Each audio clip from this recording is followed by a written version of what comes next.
eu fiz a faculdade, a princípio a ideia era me enveredar pelo jornalismo musical, tanto é que eu colaborei e escrevi sobre música para vários veículos, a revista Rock Press, a revista Dinamite de São Paulo, a Rock Press que é do Rio de Janeiro, o Screenel, que foi o primeiro site que publicou uma resenha minha, foi de um show dos Titãs, do MTV ao vivo, eu acho.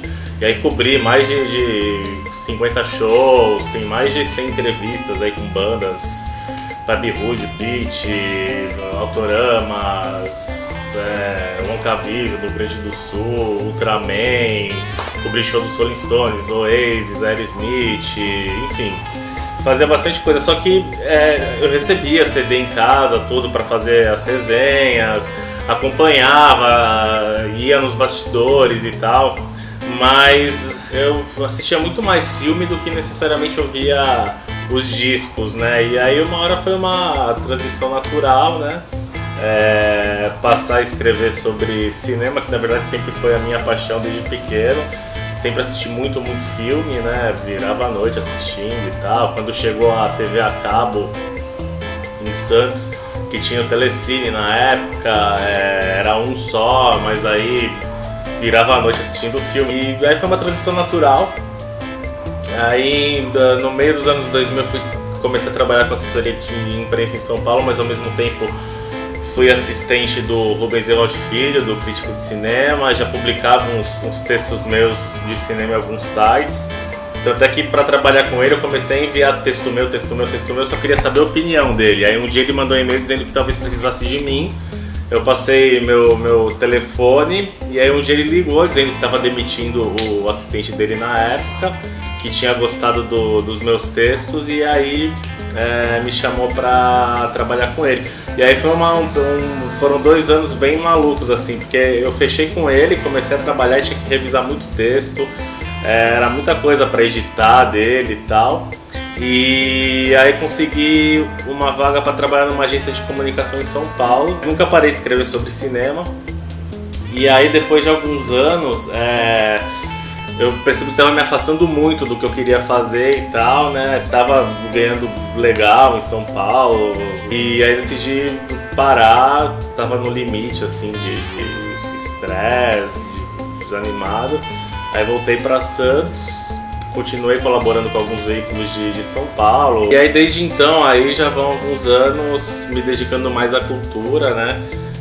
Trabalhando com assessoria de imprensa, sempre ligada à cultura, mas também fazendo crítica de cinema. Hoje eu mantenho um blog no G1, Espaço de Cinema, que é sobre audiovisual em Santos. A coluna semanal no Expresso Popular, que é o segundo maior diário aqui da região, né? Que é do Grupo A Tribuna.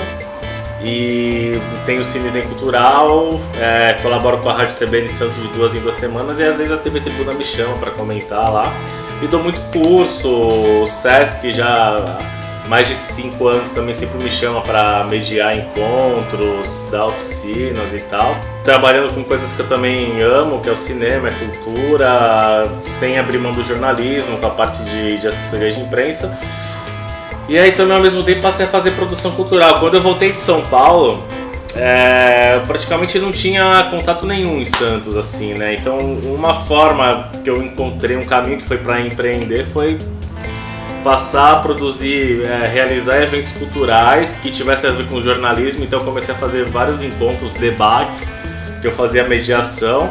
E ao mesmo tempo eu fazia o trabalho de assessoria do próprio evento que eu estava promovendo. E aí isso também chamou a atenção, tanto do Cine Roxy, que foi até num evento no Sesc. Eu parei o Toninho no meio de todo mundo lá e queria uma parceria. Ele acabou me convidando para, a princípio, fazer as redes sociais. Aí eu ofereci assessoria de imprensa, daí me tornei também assessor lá do Cine Roxy. E foi sempre assim, correndo atrás, né, não desistindo. Com esses eventos de produção cultural também fui me especializando, aprendendo os meandros aí. Daí dos debates resultou num site que é o Culturalmente Santista, que é focado em registrar cultura aqui da região. E aí virou o evento, que hoje faz parte do calendário oficial de Santos, né? Vai para a 5ª edição, que é um evento que visa debater e refletir a cultura produzida na Baixada Santista. e ao mesmo tempo apresentar alguns novos conteúdos, apresentações novas, projetos novos de pessoas que também estão empreendendo nessa área. A gente é agente cultural, produtor cultural, né? Respira, vive cultura. Uma das motivações nossas desde querer realizar coisas é justamente tentar ocupar um espaço às vezes que não foi preenchido ou ter alguma iniciativa que a gente teria vontade de consumir. E do próprio Culturalmente Santista nasceu um pouco assim, né? Da vontade de conhecer mais esses artistas da região. E aí, outros 2 projetos também que a gente desenvolveu nos 2 últimos anos foram o Nerd Cine Fest Santos e a Mostra Cine Brasil Cidadania. O Nerd Cine eu sempre, foi uma coisa assim, eu faço junto com o Vinícius Carlos Vieira, que também é um crítico de cinema e jornalista aqui de Santos. Eu cresci lendo quadrinhos, eu sou especialista em cinema, estudei, procuro pesquisar, e quadrinho é mais uma relação de fã, né? Não é uma coisa que eu me sinto à vontade para julgar, escrever um texto e tal. Até escrevo, mas uma coisa muito mais opinativa de público, de leitor, não de especialista e tal. Mas eu sempre gostei muito, desde os formatinhos da Abril dos anos 80 e tal. Tenho uma coleção aí. E aí estourou essa coisa dos filmes de super-herói, né? Nos anos 80 você gostar disso às vezes era motivo de chacota, piada, hoje fala bullying, né? Mas os nerds sofriam bem mais nos anos 80 e hoje virou uma coisa meio cult, é legal ser... Até quem não quer virar pra estar no meio, né? Fazendo esses eventos pra estreias, aí pô, por que não fazer um festival de cinema nerd, né? Até para as pessoas entenderem, porque às vezes as pessoas criticam os filmes de super-herói, acham que Hollywood hoje é só filme de super-herói, mas na verdade os filmes estão ajudando a bancar toda a indústria, né, atualmente, esses filmes de super-herói. E os super-heróis, ao mesmo tempo, nos quadrinhos, eles sempre foram pioneiros em discutir feminismo, os direitos civis, a questão racial, questão de gênero. Nos anos 60, quando estavam Martin Luther King e o Malcolm X lá com o movimento dos direitos civis para os negros e tal, o Stan Lee foi lá e fez o Professor Xavier e o Magneto dos X-Men baseado nos dois. Os X-Men representam todas as minorias, todas as pessoas que sofrem preconceito, todas as pessoas que não se sentem inseridas na sociedade, que enfrentam qualquer tipo de discriminação. Os X-Men representam todas elas, a questão do mutante. Então, na época, o Professor Xavier representava o Martin Luther King. O Martin Luther King queria o quê? A igualdade de direitos por meio da paz, do diálogo, né? Da não violência. O Professor Xavier é um mutante que sofre preconceito, mas quer a igualdade com os humanos sem violência. E o Magneto representava o Malcolm X, que queria que os negros revidassem, queria a igualdade de direitos, mas revidando todos aqueles séculos de escravidão, de preconceito, de opressão. E os filmes super-herói trazem isso também, né? Os filmes dos X-Men tem toda essa discussão e tal. E a ideia de fazer o festival foi justamente para mostrar esse lado. O lado social, de aprofundamento, que você está levando uma discussão que poderia ficar num nicho, está levando para mais pessoas. É um blockbuster, vai ser assistido por centenas de milhões de pessoas no mundo inteiro, né? E o Batman, por exemplo, aborda a questão do vigilantismo, justiça ou não com as próprias mãos, até que ponto você vale revidar violência com violência, tudo isso. O Superman aborda a questão religiosa, o Superman é o arquétipo de Moisés ou de Jesus Cristo, se você for ver a jornada dele, de um bebê que é abandonado pelos pais, vai para um novo mundo e precisa conscientizar as pessoas e tal, né? Ele foi criado por 2 quadrinistas judeus, eles pensando nele como Moisés, mas depois também os autores ao longo dos anos foram transformando o Superman meio que em Jesus Cristo também. Tanto é que nos filmes aparece ele de braços abertos, ouvindo os pedidos da humanidade, tentando resolver os problemas de todo mundo. Ele não se sente adequado no mundo, se sente diferente. E nesse último filme, Batman vs Superman, inclusive, se sacrifica, né, em prol da humanidade. Tem todo esse subtexto religioso também. E aí em 2014 a gente fez o Nerd Cine, né? Não é uma convenção de quadrinho, é um festival de cinema com foco em filmes de super-herói, game, anime, ficção científica, terror. A gente conseguiu parcerias com várias distribuidoras legais, a Fox Film, Warner, Imagem, Diamond, California Films, Então no primeiro ano a gente foi a primeira cidade do Brasil a exibir o Sin City 2. Fizemos pré-estreia exclusiva do Cavaleiros do Zodíaco Além do Santuário, sessão de 25 anos do Batman do Tim Burton, homenagem aos 15 anos do Matrix, e ao mesmo tempo fazendo debates e exposições também, né? Movimentando os artistas locais e tal. E no ano seguinte, em 2015, a gente fez pré-estreia do Quarteto Fantástico, exclusivo, e do Corrente do Mal, que foi um filme de terror que independente, fez muito sucesso, que na verdade é uma metáfora para a questão das doenças sexualmente transmissíveis e tal, né? E ocupando espaços públicos e privados também, sem largar o foco social, levando sessões de cinema para o Cine ZN, na Zona Noroeste, enfim, tentando ampliar o espaço de atuação. Dessa ânsia por querer fazer projetos e tal, surgiu a Mostra Cine Brasil Cidadania. Foi justamente da vontade de ver em Santos um evento que exibisse longas metragens do cinema brasileiro contemporâneo, né? E que abordem justamente de alguma forma a questão da cidadania, todas essas questões sociais aí que a gente vê discussões na internet, na imprensa, em fóruns de discussão, né? Do empoderamento feminino, questão de preconceito que a gente procura combater, de uma maior igualdade para as pessoas e tal. A gente já fez 2 edições em parceria com o Sesc, a terceira edição deve acontecer em novembro, antes do Culturalmente. E a gente trouxe para Santos o Bollywood Dream, que foi um filme da Beatriz Sagner que ela filmou na Índia. O Menino e o Mundo, que é a animação que concorreu ao Oscar, a primeira exibição pública em Santos foi dentro do Cine Brasil Cidadania.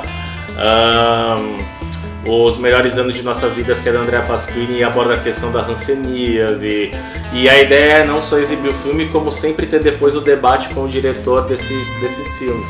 E a entrada sempre é gratuita e a gente sempre tem alcançado um público super legal, as sessões ficam lotadas. E a ideia é que essa mostra cresça cada vez mais aí e torne-se referência de um projeto que dissemina o cinema brasileiro, filmes de longa-metragem, até também como uma provocação à própria produção audiovisual da região, para começar a pensar em investir mais em longas-metragens também, dos próprios realizadores irem atrás.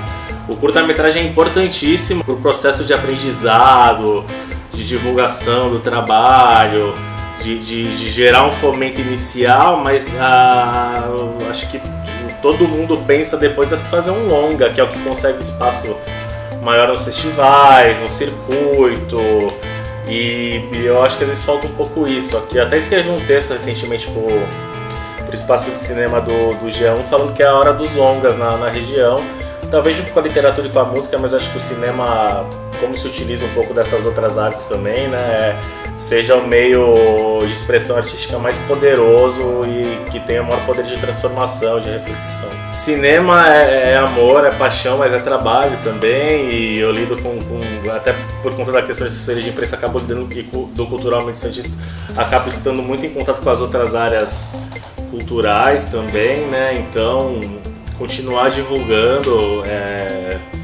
é um trabalho, mas também é um prazer poder divulgar projetos tão legais, do Roxy, do Arte no Dic, do Vara para Pescar, que é uma incubadora de Cubadão, que hoje também eu tô atendendo, do Feed Fest, que é o festival de dança. Então são todos projetos super ricos e que vale muito a pena trabalhar também, né? E trabalhar cada vez mais a questão da crítica de cinema, continuar colaborando, escrevendo. Acho que o Cine Brasil Cidadania é um projeto que eu tenho um carinho, que eu gostaria de ampliar e trabalhar cada vez mais. Retornar ao Cine Comunidade, que é um projeto que deu uma pausa, mas eu admiro muito e curto muito a questão do cinema itinerante também, né? De você poder levar filmes e a discussão cultural a áreas de vulnerabilidade para pessoas que nem sempre têm acesso, ou que nunca têm acesso a meios culturais, a cinema, e por uma série de fatores acabam por falta de dinheiro, porque moram em lugares mais distantes do centro de uma cidade e às vezes acabam sendo esquecidos por tudo, né? E eu levanto um pouco essa bandeira, levanto bastante essa bandeira de levar a cultura, né? Nesses lugares. Tanto é que com Cine Comunidade a gente fez mais de 100 sessões em 27 espaços de Santos. E tentar, quem sabe um dia estruturar um projeto mais intenso até para percorrer mesmo. No Brasil existem outros projetos que fazem esse tipo de trabalho. Às vezes há um preconceito de achar que porque a pessoa mora num lugar que não tem tanta estrutura, está esquecido, não tem, enfim, uma série de dificuldades, a pessoa não vai ter interesse em consumir um conteúdo cultural que não seja do mainstream, que não seja um filme blockbuster. E as pessoas super curtem, tanto é que no Cine Comunidade a gente levava animações francesas do Michel Serrault, Kirikou e a Feiticeira, que são justamente filmes que as crianças se identificam e curtem e querem ver mais e mais. A minha ideia é utilizar o cinema até pelo lado crítico, curador e apaixonado cinéfilo, de utilizar o filme em si como ferramenta de discussão e transformação.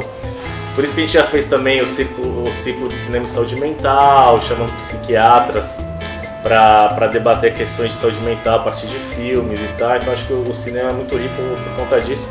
E até também pode ser utilizado num caráter educacional, né? Acho que a gente sempre busca dar um sentido para a nossa vida, e eu acho que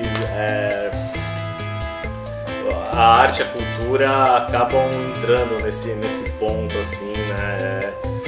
E poder utilizar tudo isso, o jornalismo, a cultura, como um mecanismo de reflexão, de transformação, acaba no mundo caótico, cada vez mais problemático que a gente vive, acaba sendo um alento e um objetivo também.